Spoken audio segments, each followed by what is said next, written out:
বাংলাদেশের ইতিহাসে আওয়ামী লীগের মতো শক্তিশালী রেজিম কেউ হতে পারেনি এবং ভবিষ্যতে কেউ হতে পারবে না। বিএনপি চেয়ারপারসন এবং বর্তমান প্রধানমন্ত্রী, বাংলাদেশের বর্তমান প্রধানমন্ত্রী তারেক রহমান, তিনি গত 17 বছর লন্ডনে অবস্থান করেছিলেন এবং আমাদের বর্তমান স্বরাষ্ট্রমন্ত্রী সালাউদ্দিন আহমেদ, তিনি 9টি বছর শিলংয়ে অবস্থান করেছিলেন।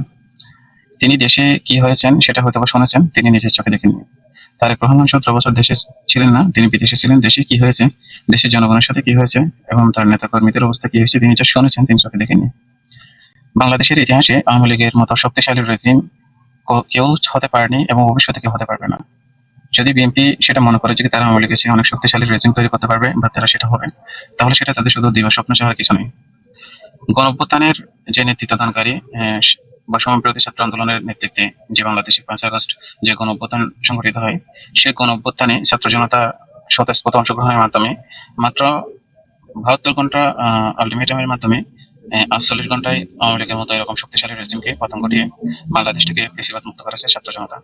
যেই 1400 মানুষ শহীদ হয়েছেন এবং 4000 মানুষ তাদের অঙ্গ হারিয়েছেন এবং প্রায় 20,000 মানুষ বিভিন্নভাবে ক্ষতিগ্রস্ত হয়েছেন যে আন্দোলনে ছাত্র জনতার যে গণঅভ্যুত্থান বাংলাদেশে সংগঠিত হয়েছে, সেই গণঅভ্যুত্থান সেই শহীদদের রক্তের বিনিময়ে বিএনপি ভারপ্রাপ্ত চেয়ারম্যান তারেক রহমান লন্ডন থেকে বাংলাদেশে এসেছেন এবং তিনি জনগণের ভোটে বাংলাদেশের প্রধানমন্ত্রী নির্বাচিত হয়েছেন এবং বর্তমান বাংলাদেশের স্বরাষ্ট্রমন্ত্রী সালাউদ্দিন আহমেদ 9 বছর লন্ডনে ছিলেন, শিলংয়ে ছিলেন। শিলং থেকে দেশে এসে তিনি বর্তমানে তিনি স্বরাষ্ট্রমন্ত্রী।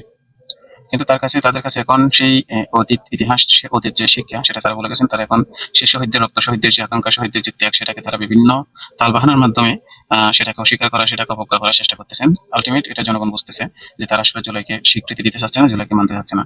সুতরাং এটা তাদের পরিণতি কি হবে সেটা শুধু সময়ের অপেক্ষা মাত্র। যে জায়গায় বাংলাদেশের ইতিহাসে সবচেয়ে শক্তিশালী রেজিম আওয়ামী লীগ পতন হয়েছে 48 ঘন্টার মধ্যে, সেই জায়গায় বিএনপি পতন চলে আসতে বা পতন হতে 48 ঘন্টা না বরং 8 ঘন্টাই যথেষ্ট হবে। আসসালামু আলাইকুম।